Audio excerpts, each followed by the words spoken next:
हाँ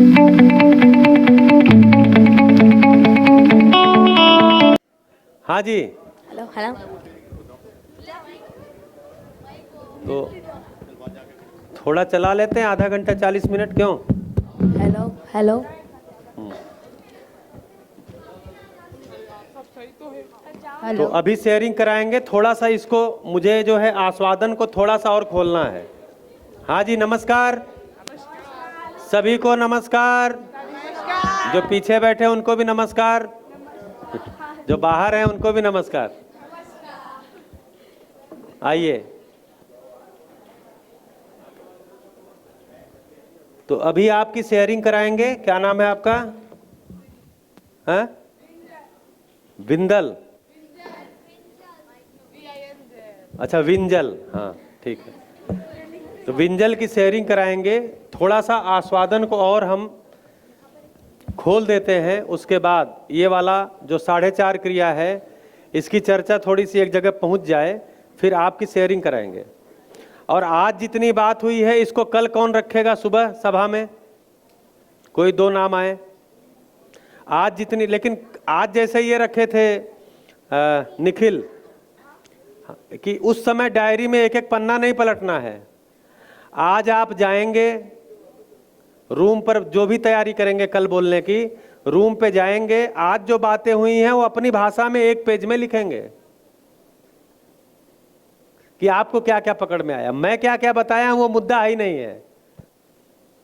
मैं क्या इस सभा में बोला हूं उससे कोई मतलब नहीं है। आपको क्या पहुंचा है ये महत्वपूर्ण है।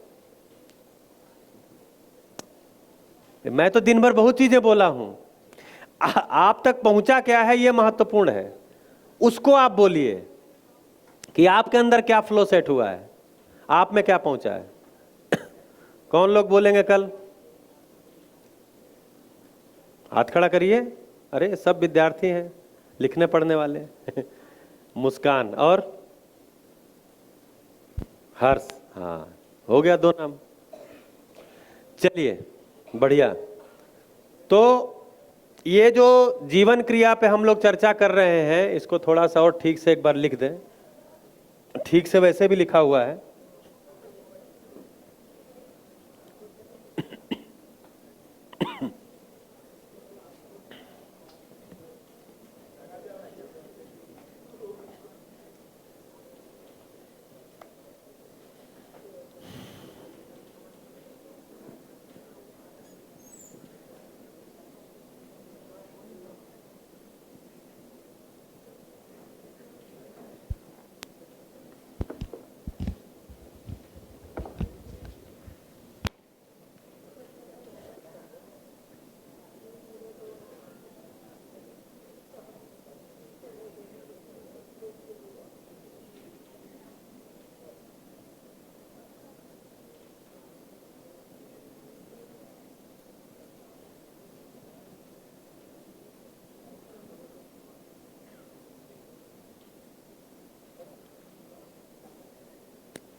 इसकी हम लोग चर्चा किए हैं। इसमें जो आस्वादन है वो 3 प्रकार से होता है। जैसे तुलन की 3 दृष्टियां होती हैं, वैसे ही आस्वादन भी हम 3 प्रकार से करते हैं।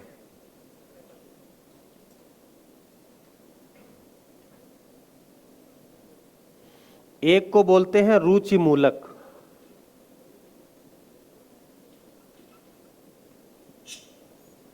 दूसरे को बोलते हैं मूल्य मूलक या संबंध मूलक, और तीसरे को बोलते हैं लक्ष्य मूलक। ये 3 प्रकार से हम आस्वादन करते हैं। इसको एक उदाहरण से समझते हैं।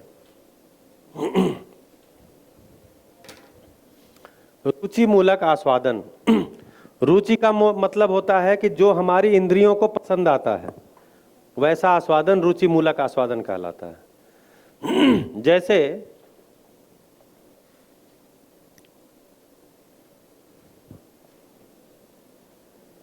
एक घर में माँ है, बच्चे के माँ है और पिता है,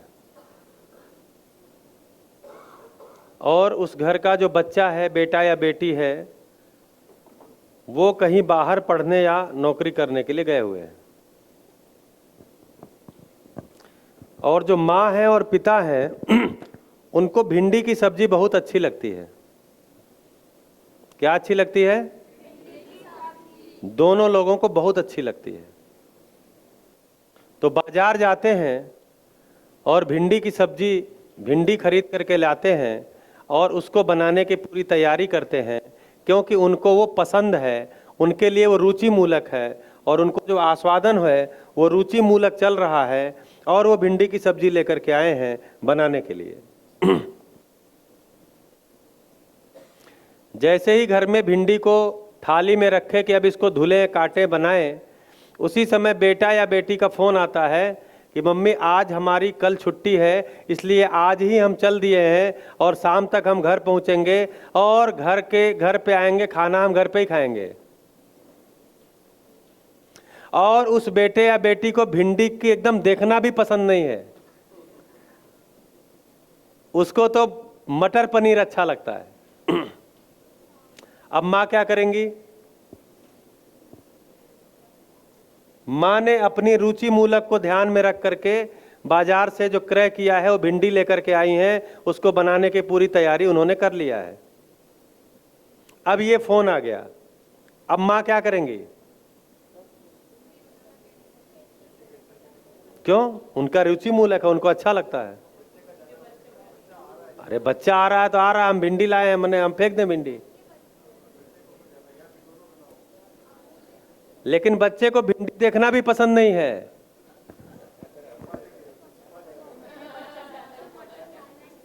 तो क्या करेगी माँ? पनीर लाएगी, मटर लाएगी। क्यों? क्योंकि अब उसको रुचि प्रधान नहीं रह गया, अब उसको संबंध प्रधान रह गया। संबंध प्रधान आ गया वहां पर, अब रुचि प्रधान नहीं रह गया। संबंध बड़ी चीज हो गई। मूल्य मतलब संबंधों में ही मूल्य होते हैं। इसको मूल्य मूलक के जगह संबंध मूलक लिख लीजिए, फिर बाद में मूल्य मूलक कर लेंगे। थोड़ा सा अभी जो चर्चा कर रहे हैं उसमें ये ठीक बैठेगा। संबंध मूलक। अब माँ क्या करेगी? संबंध को प्रधानता देगी, अपनी रुचि को थोड़ा हटा देगी। यानी रुचि मूलक से बड़ा संबंध मूलक है कि बेटा या बेटी इतने दिन बाद आ रहा है, उसको तो पनीर मटर की सब्जी पसंद आती है, भिंडी देखना भी पसंद नहीं है, भिंडी को किनारे ही कर देगी, मटर पनीर ही बनाएगी, क्योंकि संबंध बड़ी चीज है।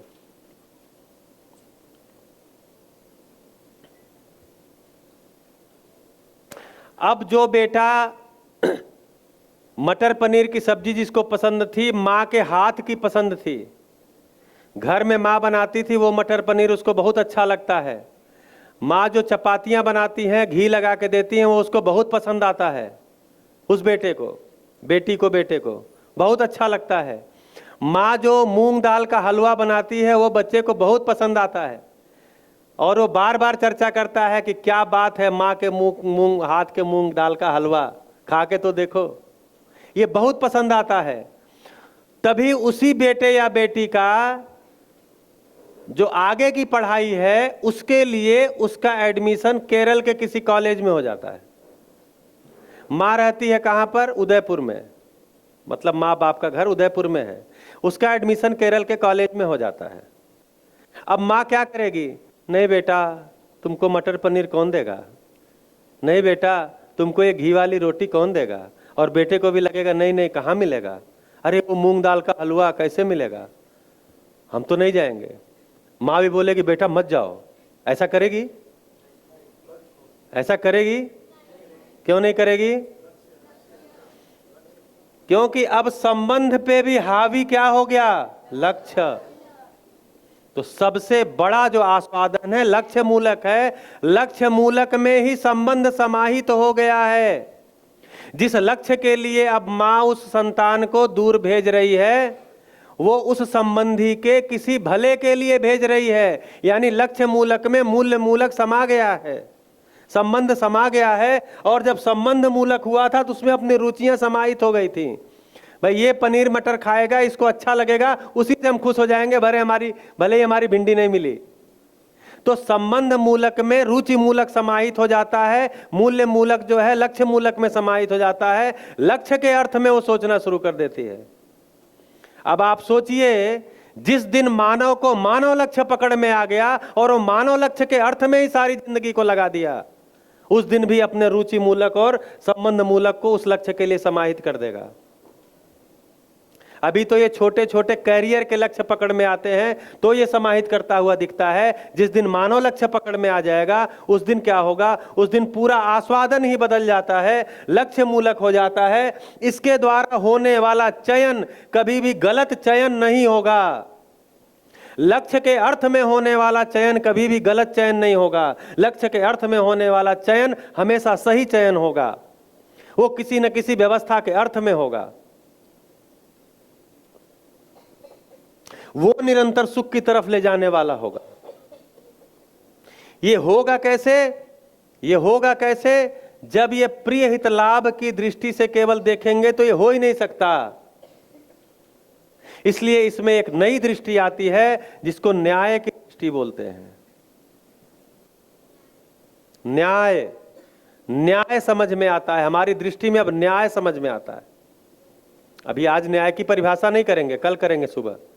लेकिन जो कुछ भी आपको थोड़ा थोड़ा न्याय समझ में आता है उसके आधार पे ही देखिए कि जब हमारी दृष्टि न्याय मतलब मानव और मानव के बीच में होता है, मूल्यों का निर्वाह ही न्याय होता है। अगर वैसी दृष्टि मेरी हो गई तो हर मानव मुझे संबंधी के रूप में दिखता है, फिर मेरी दृष्टि न्याय की हो जाती है। फिर उसके द्वारा जो विश्लेषण होता है वो न्याय के आधार पर विश्लेषण कभी भी दुखकारी नहीं होता है, सुखकारी होता है। और उससे जो आस्वादन होता है हमेशा लक्ष्य मूलक होता है और उससे होने वाला चयन हमेशा सुख की तरफ लेके जाता है, दुख की तरफ लेके नहीं जाता। क्योंकि व्यवस्था की तरफ लेके जाता है। व्यवस्था बराबर सुख, अव्यवस्था बराबर दुख। ये व्यवस्था की तरफ लेके जाएगा, इसलिए सुख की तरफ लेके जाएगा। बजा सकते हैं ताली। तो कुल मिलाकर के आप देखेंगे कि आपके अंदर ही ये क्रिया हो रही है। आप देखिए, आप अभी भी जितना भी विश्लेषण करते हैं आप प्रिय हित लाभ के आधार पे कर रहे हैं। आपको प्रिय है मतलब अच्छा लगता है। आप अपने हित के आधार पे देखते हैं, पर हित के आधार पे नहीं देखते। आप लाभ दृष्टि से देखते हैं, इतना ही बात है। न्याय दृष्टि उसमें नहीं आ रही है, इसीलिए क्लेश हो रहा है, इसीलिए अव्यवस्था हो रही है। तो कुल काम क्या करना है? दृष्टि में ही परिमार्जन होना है। यह कैसे होगा? ये इसी के लिए अध्ययन और अभ्यास है। इसी के लिए अध्ययन और अभ्यास है। आज आपको एक शिविर में सूचना मिल जाने से नहीं हो जाएगा। कुछ लोगों को हो जाता है, बहुत से लोगों को मैंने देखा है 1-2 शिविर के अंदर ही बहुत सारा बदलाव हो जाता है।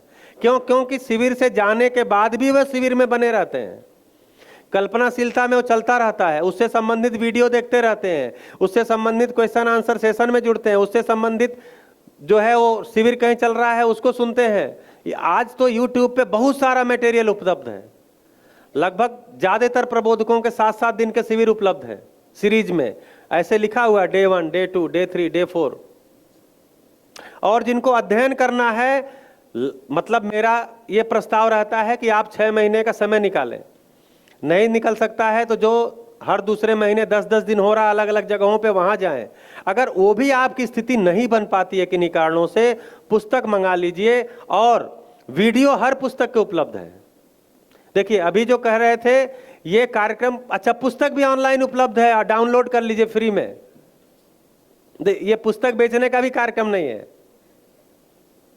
फ्री में पुस्तकें ऑनलाइन उपलब्ध हैं। मध्यस्थ दर्शन की वेबसाइट पर जाइए या गूगल में सर्च करिए बुक्स मध्यस्थ दर्शन, आपको सारी बुक्स मिल जाएंगी एक जगह। आप डाउनलोड कर लीजिए, पढ़िए, वीडियो देखिए, वीडियो भी फ्री में उपलब्ध है। तो ये कोई कॉमर्शियल कार्यक्रम है नहीं, बस आपका मन होना चाहिए। ये कोई मध्यस्थ दर्शन का झंडा लेके जय जयकारा करने वाला भी कार्यक्रम नहीं है। आप जितना अध्ययन करेंगे अपने लिए ही उपयोगी होंगे, अपने परिवार के लिए उपयोगी होंगे। उससे नागराज जी के परिवार का खर्चा नहीं चलेगा, नागराज जी का परिवार सुखी दुखी नहीं होगा, उससे आपका ही परिवार सुखी दुखी होने वाला है।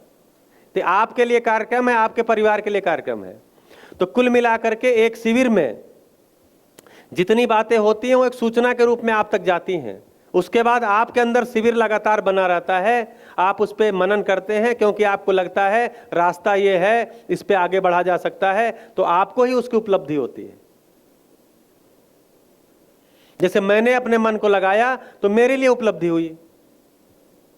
मैं कभी ये सोच के नहीं लगाया कि मैं देश में घूम घूम के शिविर लूंगा, ये कभी सोचा ही नहीं था। क्योंकि शिविर लेना उद्देश्य आज भी नहीं है। लेकिन अब बात को कौन रखेगा? तो क्रम है समझना, जीना, समझाना। समझना, जीना, समझाना, ये क्रम है।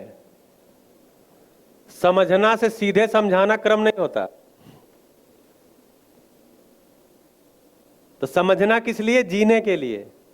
अगर आपके जीने में आ गया है तो आप समझाने के लिए भी निकल ही सकते हैं, अपने समय को मैनेज कर सकते हैं।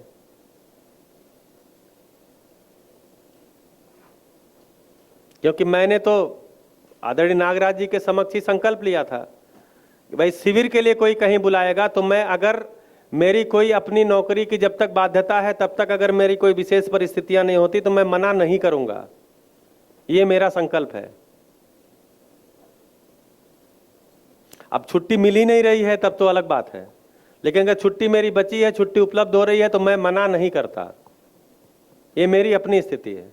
क्यों? क्योंकि जाएं, और मैं अपने लिए करता हूं, क्योंकि आपके साथ संवाद करते हैं तो मेरा ही अध्ययन और गहरा हो जाता है। इतने लोगों के साथ संवाद करेंगे, आपके प्रश्न आएंगे, तो उससे फायदा मेरा ही होना है, मेरा ही अध्ययन गहरा हो जाता है। तो मैं तो अपने फायदे के लिए काम करता हूं।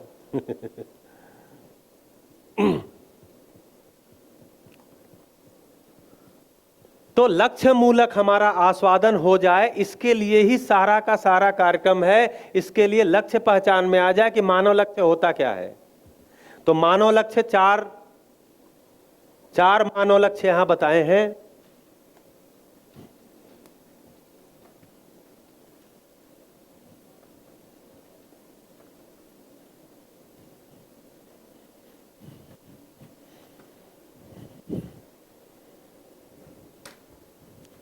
मानव लक्ष्य 4 है।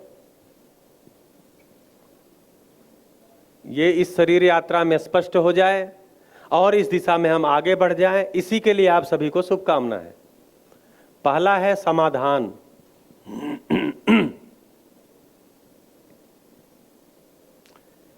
मतलब स्वयं, परिवार, समाज, प्रकृति, अस्तित्व, इन सब के बारे में क्या, क्यों और कैसे का मेरे पास उत्तर हो जाए। स्वयं मैं क्या हूं, परिवार क्या है, समाज क्या है, प्रकृति क्या है, अस्तित्व क्या है। स्वयं मैं क्यों हूं, परिवार क्यों है, समाज क्यों है, प्रकृति क्यों है, अस्तित्व क्यों है। स्वयं के स्तर पे कैसे जीना है, परिवार के साथ कैसे जीना है, समाज के साथ, प्रकृति के साथ, अस्तित्व में कैसे जीना है, यह स्पष्ट हो जाना समाधान है। दूसरा है समृद्धि। तो समाधान स्वयं के स्तर पर ही होता है, इन सबके बारे में होता है, लेकिन मुझे होता है। समृद्धि परिवार के स्तर पर होती है, मुझे ही होती है, लेकिन परिवार के स्तर पे होती है, परिवार में पता चलती है। तीसरा है अभय। ये समाज के स्तर पर होती है, अभय समाज के स्तर पे होती। कोई परिवार में भय में नहीं जीता, वो विशेष परिस्थितियों में जीता होगा, लेकिन सामान्यतः परिवार में भय नहीं है। भय कहाँ है? परिवार के बाहर निकलते ही समाज के स्तर पर, तो वहाँ अभय होना। तो समाज में व्यवस्था होती है तो अभयता आती है, परिवार में व्यवस्था होती है तो समृद्धि आती है। और चौथा है सह अस्तित्व, कि अस्तित्व जो है सह अस्तित्व है, ये प्रकृति और अस्तित्व के स्तर पर है। सह अस्तित्व, अस्तित्व सह अस्तित्व है। आप देखिए, अगर इतने को भी देखें तो ये सब साथ साथ हैं, कनेक्टेड हैं, अलग अलग नहीं है। मिट्टी, पत्थर, हवा, पानी, जीव जंतु, पेड़ पौधे, मानव, सब कनेक्टेड है। आप यहां बैठे हैं क्योंकि हवा है, आप यहां बैठे हैं क्योंकि पानी उपलब्ध है, आप यहां बैठे हैं क्योंकि पेड़ पौधों से आने वाला भोजन उपलब्ध है, आप यहां बैठे हैं क्योंकि बिजली उपलब्ध है। तो सब चीजें जुड़ी हुई हैं, तो अस्तित्व सह अस्तित्व है। तो ये चार चीजें मानव लक्ष्य हैं। मानव लक्ष्य, समाधान, समृद्धि, अभय, सह अस्तित्व, यही मानव लक्ष्य है। ये स्पष्ट हो जाता है तो हम इस चार कार्य के लिए लग जाते हैं।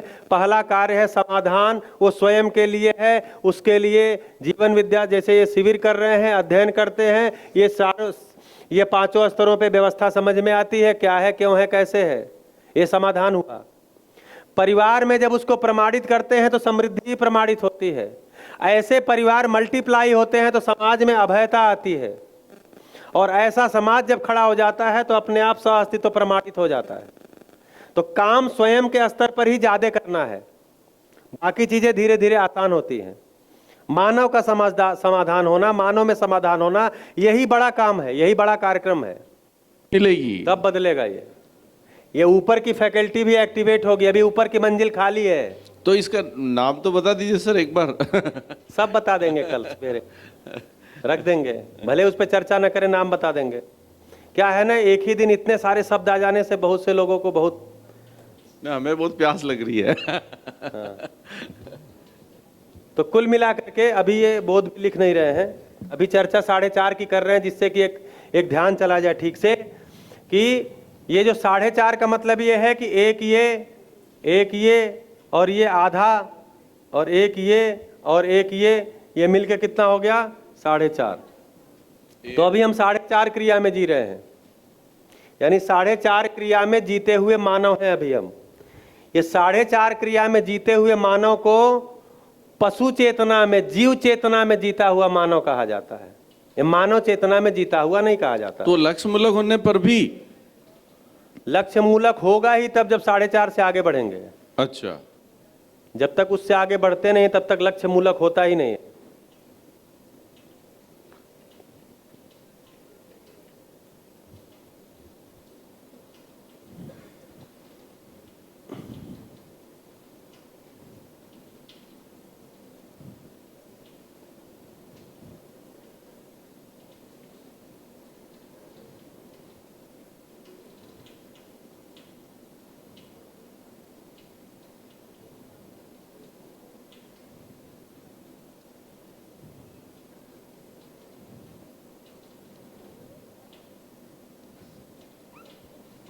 ये मानव लक्ष्य के जो 4 पार्ट बताए वो रिजल्ट है अगर 10 ही क्रिया जागृत हो जाए तो।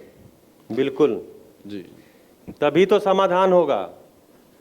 मानव लक्ष्य, लक्ष्य मूलक मतलब मानव लक्ष्य पकड़ में आ जाना, मानव लक्ष्य पकड़ में आ जाना मतलब समाधान हो जाना, समाधान होने का मतलब ही है 10 क्रिया संपन्न हो जाना। अच्छा, अभी उसकी चर्चा करेंगे, क्योंकि नहीं, बहुत नहीं। ज्यादा शब्द आ जाने से एक ही दिन में कंसेप्ट दिक्कत क्लियर होती हो गया। अब आप बताएं जैसा मैं स्वीकार करूंगा। तो ये तब होता है लक्ष्य मूलक, अभी लक्ष्य मूलक नहीं होगा। लेकिन अभी चूंकि उदाहरण भौतिक जगत से रखा, लक्ष्य का मतलब मटर पनीर या नौकरी चाकरी और पैसा कमाना, ये लक्ष्य नहीं है। ये तो शरीर के जगत ये के लक्ष्य हो गए। को पाने के लिए साधन है। जी जी। लक्ष्य क्या है? मानव लक्ष्य ही लक्ष्य है। मानव लक्ष्य तक समाधान पाने के लिए हमको, ज्ञान पाने के लिए हमको शरीर को जिंदा बनाए रखना है, कुछ यात्रा भी करनी है, उसके लिए पैसा कौड़ी चाहिए हमको। रुपया पैसा चाहिए, घर चाहिए, मकान चाहिए, गाड़ी घोड़ा कुछ चाहिए आने जाने के लिए। उसी बीच में किसी के यहाँ शादी होगा, उत्सव होगा, जन्मदिन होगा, उसको देने के लिए कुछ उपहार गिफ्ट हमारे पास भी चाहिए, उसके लिए हमको कमाना धमाना। लेकिन लक्ष्य वो नहीं है, ये लक्ष्य मानव लक्ष्य ही है। साध्य नहीं है, साधन है ये तो। बिल्कुल। तो हमने क्या है, मीडियम को ही गोल मान लिया है, माध्यम को ही लक्ष्य मान लिया है। नौकरी पाना लक्ष्य है, तो आप सभी नौकरी पा जाएं, अच्छी नौकरी पा जाएं, अच्छा व्यवसाय करें, अच्छे किसी धंधे में जाएं, ये मेरी शुभकामना है सभी युवाओं को। लेकिन आप ये होश में रहें, ये लक्ष्य नहीं है। अगर ये लक्ष्य होता तो जितने लोग अच्छे नौकरी में बड़े पदों पे हैं वो सभी लोग सुखी हो गए होते। अपने देश में सबसे कठिन, सबसे बड़ा एग्जाम कौन सा माना जाता है? यूपीएससी। यूपीएससी से आईएएस बनते हैं। ठीक है। और अभी 2 साल पहले की आपने घटना सुनी होगी। देखिए, कुछ घटना तो हो गई है, कुछ घटना घटित होने के लिए तैयार है, और कुछ घटना घट नहीं रही, अंदर अंदर ही कुछ ना कुछ हो रहा है। बिहार में बक्सर जिले के जिलाधिकारी, कलेक्टर, आपके यहाँ कलेक्टर बोलते हैं ना, हमारे यहाँ डिस्ट्रिक्ट मजिस्ट्रेट बोलते हैं, वो 2 साल पहले दिल्ली के आनंद विहार में एक होटल में बैठ करके एक वीडियो बनाते हैं कि मैं पिछले 2 साल से अपनी पत्नी और अपनी माँ के बीच में संबंध को ठीक नहीं करा पाया, और मैं आईएएस हूँ, मुझे एक जिला संभालने के लिए दिया गया है, मैं अपने को इस मामले में अयोग्य मान रहा हूँ, इसलिए मैं अपने शरीर को समाप्त करने जा रहा हूँ। वो वीडियो बना के वायरल करके वो गाजियाबाद के रेलवे स्टेशन पे, रेलवे ट्रैक पे लेट गए, जाके खत्म हो गया कहानी। सुसाइड कर लिया। ये अखबार में आया था 2 साल पहले, सबने पढ़ा होगा। तो पद, तो अगर पद लक्ष्य होता तो उस आदमी, अच्छा ये एक जगह की, ये ऐसे बहुत सारी घटनाएं हुई। अगर आईआईटी में एडमिशन होना बड़ी बात है तो आईआईटी में एडमिशन होने के बाद भी 5 से 6% बच्चे क्यों सुसाइड कर लेते हैं? क्योंकि वहां एडमिशन होने के बाद नंबर का, जॉब का और कंपनियां जो आती हैं उसमें उनका सिलेक्शन नहीं होता है। इसके दुख में, इसके पीड़ा में बहुत सारे लोग इस तरह के अटेम्प्ट करते हैं या कर लेते हैं।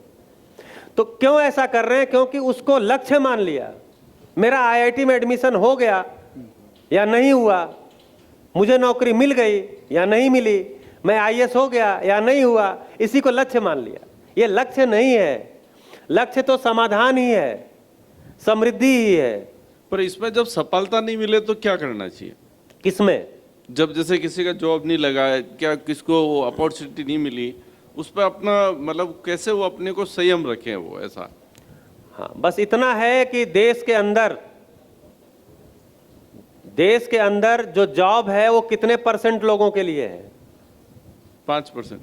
5%। तो 5% को ही मिलेगी, बाकी लोगों को कोई रोजगार के अन्य तरीके निकालने पड़ेंगे, ढूंढने पड़ेंगे।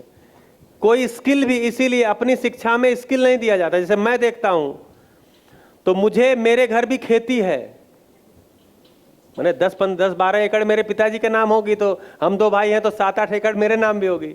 तो खेती है मेरे घर, लेकिन मुझे खेती करना नहीं आता। क्यों? क्योंकि मुझे यही बताया गया, पढ़ लिख लो नहीं तो घास छिलोगे, पढ़ लिख लो नहीं तो भैंस चलाओगे। तो मैं डिग्रियां इकट्ठी करने में लग गया। तो मैं साहस नौकरी छोड़ने का क्यों नहीं कर पाया? पिछले कई साल से सोच रहा हूं, नहीं कर पाया क्योंकि स्किल नहीं है कोई। तो पढ़ाई करने वालों को किसी फील्ड में कोई स्किल दी ही नहीं जाती।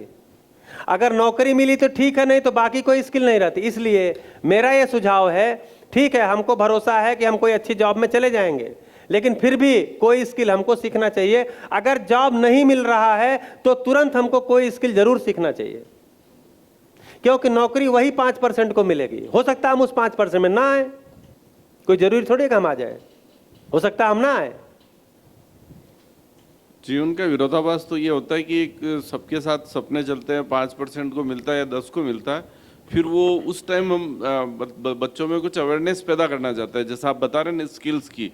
तो बोलता है कि मतलब ऐसा कोई, अब मैं कोई ऐसा काम करूंगा क्या, कोई कृषि का या कोई जो मेहनत का काम होता है, वो सब युवा शक्ति एक सपने के साथ मिटा देता है वो। वही हमने कुछ चीजों का बहुत अधिमूल्यन कर दिया है, नौकरी का, पैसे का, नौकरी का, बड़े व्यापार में बड़े जो पद पे बैठे हुए सीईओ वगैरह हैं उनका है। कुछ पदों का हमने बहुत अधिमूल्यन कर दिया है, धन का हमने किया है, इसलिए पद का भी अधिमूल्यन कर दिया है, ओवर इवेल्युएट कर दिया है उसको, और वही बच्चों को बता दिया है, इसलिए उनके अंदर वही सॉफ्टवेयर इंस्टॉल हो गया है। हम ये कहाँ बताते हैं कि बेटा 5, जैसे अब मेरा बच्चा बात करता है तो हम कहते हैं आपको जो मन करता है वो पढ़ो बढ़िया से, जिस क्लास में पढ़ाई कर रहे हो उस क्लास की पढ़ाई को खूब ढंग से करो। पढ़ाई खत्म होने के बाद क्या करना है वो उस समय देख लेना, नहीं कुछ करना है तो खेती सीख लेना, कुछ और सीख लेना, कुछ और कर लेना, लेकिन ये सोच के मत करो कि तुमको यही करना है, क्योंकि नहीं किए तो उस समय क्या होगा। लक्ष्य तो बनाना पड़ेगा। हाँ, लक्ष्य तो मानव लक्ष्य है ना, ये लक्ष्य हम दे नहीं पाते हैं। अभी तो लक्ष्य हम नौकरी को बता दिए, अभी तो लक्ष्य हम पैसा कमाने को बता दिए, यही तो किया ना, यही तो गड़बड़ हो गया। मानव हैं हम धरती पर, इस धरती पर एक अभिन्न इकाई है मानव। जैसे अन्य प्राकृतिक इकाइयां हैं वैसे ही मानव भी धरती का एक प्राकृतिक इकाई है। जैसे अन्य इकाइयों का लक्ष्य निश्चित है वैसे ही मानव का भी अस्तित्व सहज लक्ष्य निश्चित है, और वो लक्ष्य है समाधान, समृद्धि, अभय, सह अस्तित्व। ये लक्ष्य हम पता नहीं कर पाते क्योंकि हम मानव के रूप में उसको नहीं देखते, हम अपने बेटे के रूप में, बेटी के रूप में देखते हैं। और मेरा बेटा तो बहुत बड़ा काम करना चाहिए, छोटे मोटे काम नहीं करना चाहिए, बड़े पद पे जाना चाहिए। हम उसको मानव के रूप में देखते ही नहीं है कि वो मानव है और उसका लक्ष्य समाधान समृद्धि है। उसका लक्ष्य अभाव मुक्त और समाधान युक्त, अभाव मुक्त और कलेश मुक्त जीना है। उसका लक्ष्य अभाव मुक्त, शिकायत मुक्त जीना है। ऐसा हम लक्ष्य नहीं बता पाते, ऐसा लक्ष्य मुझे भी स्पष्ट नहीं है, तो हम लक्ष्य उसी को बता देते हैं, नौकरी को, जॉब को, बिजनेस को, पैसा कमाने को। जैसे हमको बताया गया हमको बताया गया कि खूब पढ़ो, बढ़िया से पढ़ो, बढ़िया नौकरी मिले में आओ। तो हमने पूछा क्यों, तो बोले बढ़िया पढ़ाई करोगे, बढ़िया नौकरी करोगे, अच्छी तनख्वाह मिलेगी तो शादी अच्छी लड़की से होगी, लड़की अच्छी मिलेगी। मतलब हमारे तरफ यही कहा गया, हमको व्यक्तिगत यही बताया गया था। तो ऐसे ऐसे लक्ष्य बता दिए जाते हैं कि शादी अच्छी लड़की से हो जाएगी। लो अब बताओ समाधान समृद्धि। नहीं, पर ये चीज अगर अपन बताते, जैसे मेरे बेटे को मैं बताता हूँ कि यार जीवन ऐसा है, तो बोले ये तो आपके लिए पापा, अभी मेरी क्या एज है। सभा में लाइए। दूसरा ये है कि जब साधन सही नहीं होगा तो साध्य कैसे होगा। एक सवाल उठता ना कि जीविकोपार्जन तो करना ही पड़ेगा, बिल्कुल, तो वो विरोधाभास है। मतलब मैं अनुभव में हूँ और ये उनको मैं पूरा, मैंने ये अनुभव किया है कि मैं जिस अनुभव से गुजर के फिर ये मैंने महसूस किया कि आप जो कह रहे हैं सही है, वो मैं बच्चों को नहीं दे पा रहा हूँ अभी। ठीक है, सभा में लाइए। जी सर। अगर आ सकते हैं, कहीं छोटी गोष्ठियां होती हैं उसमें, जैसे क्या है, बड़ी सभा में कुछ बच्चे हैं जो नहीं आना चाहते, नहीं बैठना चाहते, या उनको लगता है कि हम इतने ज्ञान संपन्न हो गए, हमको कौन ज्ञान देगा। नहीं, वो देखते हैं कि ये चीजें मैं अपने टारगेट अचीव करके बाद में सोचूंगा, अभी ये बाद में इसको सुन लूंगा। ये वो मेरे को, इसलिए उनको छोटी गोष्ठियों में लाना। जैसे मैं प्रयोग करता था कि शुरू में घर वालों को कैसे इन्वॉल्व करना है, तो मैं कुछ बताता नहीं था। तो उस समय ये मोबाइल भी इतना प्रचलित नहीं था, ये वाला स्मार्टफोन तो एकदम नहीं था, वो बटन वाला ही था। तो घरों में एक ही चीज था, टेलीविजन, और उसके अंदर सीडी प्लेयर लगता था। तो सीडी उपलब्ध थी, रायपुर जब शिविर करने गए सीडी उपलब्ध थी, सीडी सारा लाया था मैं, तो उसको देखता था। तो देखते देखते कभी कभी वॉल्यूम धीरे धीरे बढ़ा देते थे। ठीक बात है। ये टोटके हैं, पता नहीं आपके यहाँ सफल होंगे कि नहीं, मेरे यहाँ हो गया था। तो जब वॉल्यूम बढ़ा देते थे तो थोड़ा थोड़ा देर सुनते सुनते सुनते सुनते हमारे घर के 1-2 सदस्य आके बैठ जाते थे, बोलते थे बात है अच्छा कर रहे हैं, कहाँ रहते हैं ये। ठीक बात कर रहे हैं। तो देखिए कभी कभी कब ध्यान किसका चला जाएगा कुछ नहीं कहा जा सकता। आप उससे सीधे नहीं है, हैं? हमारे राजस्थान में इसको चंड बोलते हैं, चंड। चालाकियां करनी पड़ती है ना, तो थोड़ा सा वॉल्यूम बढ़ा देते थे। अच्छा, पिताजी को बताने के लिए क्या हुआ, जैसे पिताजी अब जिनकी उम्र थोड़ी सी ज़्यादा है और जो लोग को लगता है कि मैंने दुनिया ज़्यादा देख लिया है और मुझे समझ भी ज़्यादा है, अब उनको अगर सोम भाई की सीडी दिखाएंगे तो उनको कहेंगे ये कल का, अब पिछला पुराना जो सोम भाई का सीडी है वो एकदम 30-32 साल के हैं। अब वो जब बोलते हैं ये कल का लड़का ये बताएगा तो वो नहीं सुन सकते।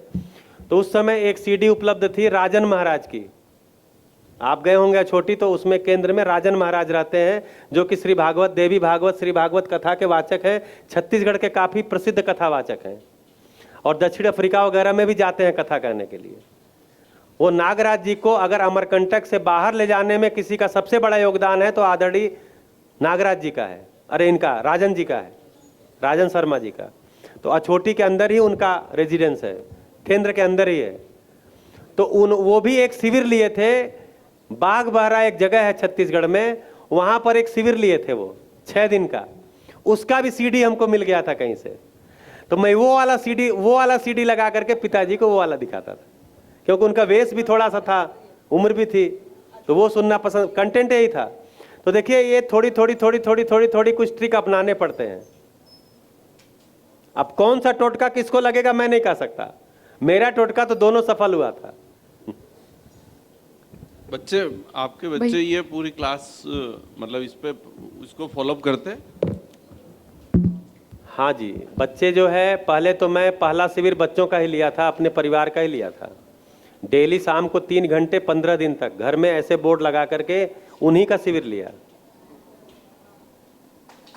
अब बाहर कौन हमको सुनेगा अभी, तो मतलब ट्रायल एरर करना है तो उन्हीं के सामने करो, कुछ गलत भी बोल दिए तो कहाँ जांचने वाले हैं। तो उनके बीच में ही 15 दिन तक 3-3 घंटे का शाम को शिविर लिया। फिर जब 2016 में मेरा पहला शिविर झारखंड के देवघर में लगा, फुल शिविर जो था, बाकी 2-2, 3-3 दिन के, 4 दिन के भाई बहुत जगह हुए थे, तो उसमें मैं परिवार को साथ में लेकर के गया। परिवार भी यहां बैठता था, पूरी सभा लगती थी और मैं शिविर लेता था। भाई परिवार देखे कि आप शिविर में क्या बोलते हो, घर में कैसे जीते हो। तो लगातार 4 शिविरों में मैं खुद के शिविर में परिवार को लेके गया। उसके पहले वो सोम भाई का, अजय दाई माँ जी का, अन लोगों का शिविर कर चुके थे, लेकिन मैं अपने शिविरों में भी उनको लेकर के गया, लगातार 4 शिविरों में। अब हमारी यात्रा एकदम साथ साथ है, साथ साथ अध्ययन चल रहा है, साथ साथ में मतलब कोई भी ऐसा टीवी का विज्ञापन देखने का, टीवी के विज्ञापन से प्रभावित होने का कोई कार्यक्रम ही नहीं है। टीवी है, बच्चे देखते हैं कभी कभार जब मन करता है, मतलब इस अतिवाद में भी नहीं होने घर में टीवी नहीं रहेगी, ऐसा कोई अतिवाद भी मेरे यहाँ नहीं है। लेकिन वो देखिए, आपको खतरा इन टेक्नोलॉजी से तभी तक है जब तक आपको अपने बच्चे पे भरोसा नहीं है। जब आपको भरोसा हो गया है तो पता है ये सदुपयोग करेंगे, तो टेक्नोलॉजी का सदुपयोग होगा। अभी जब मैं आया हूं तो मेरे ही विसनगर के शिविर का वीडियो चल रहा है घर में, टीवी में शाम को चल रहा है। कल बात हुआ है तो बोल रहे थे आज संबंध वाला वीडियो में देखी। क्या है, बार बार देखने से कुछ कुछ चीजें बार बार क्लिक होती हैं। तो देखिए, आप अपने घर में जिस दिन हीरो हो गए वो दिन सबसे अच्छा दिन होगा। अभी हम ही अपने घर में हीरो नहीं है, हमारे घर का बच्चा सेलिब्रिटीज की फोटो अपने किताब में रख रहा है, अपने पॉकेट में रख रहा है, मेरी फोटो रखने को तैयार नहीं है। हम अपने बच्चे के लिए हीरो नहीं हो पा रहे।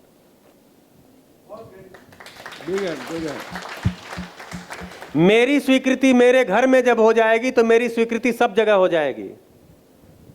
और अगर मेरी स्वीकृति मेरे घर में नहीं है तो मैं यहां सभा लगा करके इतने दबंगई से, इतने ठसके से कोई बात नहीं कह सकता,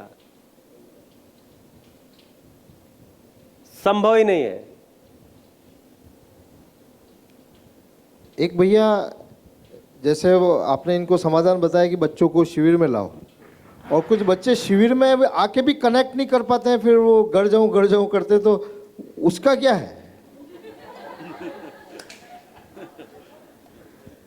इसका मतलब उनको शिविर से अच्छा घर लगता है, जाने दीजिए।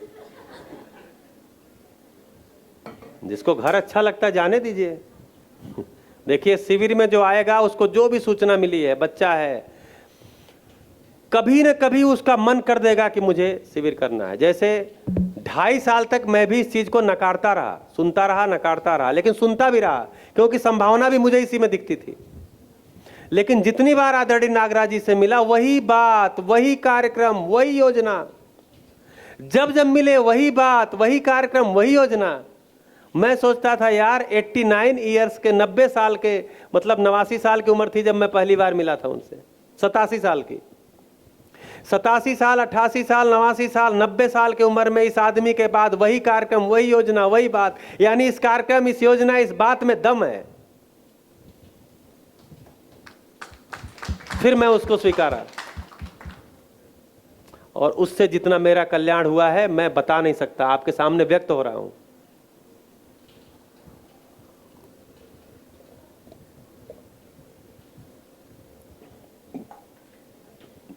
घर में भी इज्जत बढ़ती है इससे धीरे धीरे, तुरंत नहीं बढ़ेगी, आगे चल के धीरे धीरे घर में भी इज्जत बढ़ती है। वही जरूरत है, बाकी बाकी जगह तो इज्जत पद से बढ़ जाएगी, कपड़े से बढ़ जाएगी। आप अच्छा कपड़ा पहन लीजिए, अच्छा जूता पहन लीजिए, सामने वाला देख के सोचेगा अच्छा अच्छा, हाँ ठीक, उसी से इज्जत कुछ बढ़ जाएगी, लेकिन घर में उससे बढ़ती नहीं है। तो कुल मिलाकर के देखिए, काम ये अपने ऊपर ही करना है। जितना जितना हम बाहर जाते हैं, भागते हैं, दौड़ते हैं, इनका कर लें, उनका कर लें, ये नहीं समझ रहे हैं, वो नहीं समझ रहे हैं, इनको समझना चाहिए, उनको समझना चाहिए, कुछ नहीं होगा। जब जब ऐसा ध्यान जाए तो आप देखिए, मैं क्या हूं, तो मैं जीवन हूं, शरीर को चलाता हूं। मैं मानव हूं, मानव लक्ष्य समाधान समृद्धि अभय सह अस्तित्व है। क्या मैं समाधान के अर्थ में लगा हुआ हूं? क्या मैं समृद्धि की चर्चा कल करेंगे, क्या मैं समृद्धि के अर्थ में लगा हुआ हूं? अगर मैं समाधान समृद्धि के अर्थ में लगा हुआ हूं तो अभय तो मेरे हाथ में नहीं है। जब समाधान समृद्ध लोग निकल जाएंगे तो समाज में एक व्यवस्था होगी, तब अभय की स्थिति आएगी मानवीय परंपरा में, तभी सह अस्तित्व प्रमाणित होगा। लेकिन दो चीजें हमारे हाथ में अभी, समाधान और समृद्धि। क्योंकि समाधान मेरा होना है, मेरे परिवारी जनों का होना है, मेरा और मेरे परिवारी जनों का समाधान होता है तो परिवार में समृद्धि आती है। समृद्धि की चर्चा कल करेंगे थोड़ा। ये दो काम हमारे पास है, हम इसको कर सकते हैं, ये मेरे हाथ में है। तो जितना अपने पे ध्यान जाता है, अपने पे काम निकल करके आता है, उतना हमारा कल्याण होता है। जितना अपने पे ध्यान नहीं जाता है, वही है भटकता हुआ जीव। तो हम सब भटकते हुए जीव हैं। इच्छा विचार आशा को मानव लक्ष्य में लगाना है ताकि बिल्कुल। हृदय परिवर्तन हो जाए। बिल्कुल, बहुत सही। यही है ही हमारे पास, इच्छा विचार आशा ही मेरे पास है, कल्पनाशीलता ही मेरे पास है, और कुछ है ही नहीं। इसी को सदुपयोग या दुरुपयोग करना है, इसी को लगाना है मानव लक्ष्य के अर्थ में। एकदम सही दिशा है। अब ये इच्छा विचार आशा अपन का जो टारगेट है वो थोड़ा मतलब संसार की व्यर्थियों से दूर होके अपना लक्ष्य बनाए अपन, ऐसा। हाँ, अपना लक्ष्य जी, अपना लक्ष्य ही है। अपना लक्ष्य हम थोड़ी तय करेंगे। अपना लक्ष्य तो क्या पेड़ अपना लक्ष्य तय करता है? हाँ जी, ध्यान जा रहा है आपका जी। ये जो अमरूद का पेड़ यहाँ लगा है, अमरूद की झाड़ लगी है, क्या ये अपना लक्ष्य तय करता है या इसका लक्ष्य डिसाइडेड है? डिसाइडेड। एक गाय अपना लक्ष्य तय करती है, उसका लक्ष्य डिसाइडेड है। तो गाय नेचुरल एंटिटी है, अमरूद का झाड़ नेचुरल एंटिटी है, पानी मिट्टी पत्थर ये सब नेचुरल एंटिटी है, इनका लक्ष्य तय है, डिसाइडेड है। तो मानव भी एक नेचुरल एंटिटी है, तो इसका भी लक्ष्य डिसाइडेड होगा कि हमको तय करना है। अच्छा, हो लक्ष्य तो डिसाइड है, अपन को जानना है, पहचानना है। बस पहचानना है, उस दिशा में लग जाना है, ये बड़ी बात है। हमको लगता है नहीं, हमारा एक ठेका है, हम ही लक्ष्य अपना डिसाइड करेंगे, यहीं आके फंस गए। तो हम किसी वो यूनिवर्सल ट्रूथ को जानना है, बस ये बात जी, हो गई जी। हाँ जी, बढ़िया चलेगा। कितना चलेगा? तो कल कौन रखेंगे? दो लोग, हर्ष और मुस्कान। ये देखिए कितना बढ़िया, हर्ष और मुस्कान। हर्ष स्थिति है, मुस्कान गति है। मतलब हर्ष दिखता नहीं है, दिखता कैसे है? मुस्कान से। तो हर्ष अपने मुस्कान से दिख रहे हैं, तो हर्ष और मुस्कान कल रखेंगे। बढ़िया, बहुत अच्छा, आपको बहुत धन्यवाद। और भी एक दो बच्चे रखने चाहिए। हाँ, और भी जिनका मन करे हाथ खड़ा करिए, कल जो रखेंगे। आज तो कितनी गहरी गहरी बातें हुई हैं, आप रखिए। एक चित्तौड़ से और एक राजसमंद से, जो कुर्सी पे बैठे हैं वो भी रख सकते हैं। एक काम कर देते हैं भैया, एक टारगेट दे देते हैं, प्रस्तुतिकरण ये दो लोग तो करेंगे ही करेंगे, बाकी किन्हीं दो को हम कह सकते हैं। ओ बहुत बढ़िया। यानी आज सभी तैयारी करके लिख करके आएंगे कि आज दिन में क्या क्या हुआ, अपनी डायरी में एक फ्लो लिख करके लाएंगे। सभी लोग कमरे में बैठ करके लिखेंगे आज क्या क्या हुआ, मुझे क्या क्या पकड़ में आया। और बिना देखे देख बोलना है। और कल आ करके नहीं देखना भी है तो उसको एक पन्ने पर ही पेज पलट पलट के, हाँ आपने पहले ये बोला था, उसके बाद आप ये बोले थे, उसके बाद ये बोले थे, ये नहीं करना है। मुझे ये समझ में आया, ये पकड़ में आया, ऐसे ऐसे चीजें मुझे पकड़ में आई, ऐसा आप लिख करके बना के लाएंगे। तो ये दो लोग तो अपने से वॉलंटियर किए, हम बोलेंगे ही, बाकी 2-3 लोग को किन्हीं को भी कहा जा सकता है। चलिए, नमस्कार, धन्यवाद।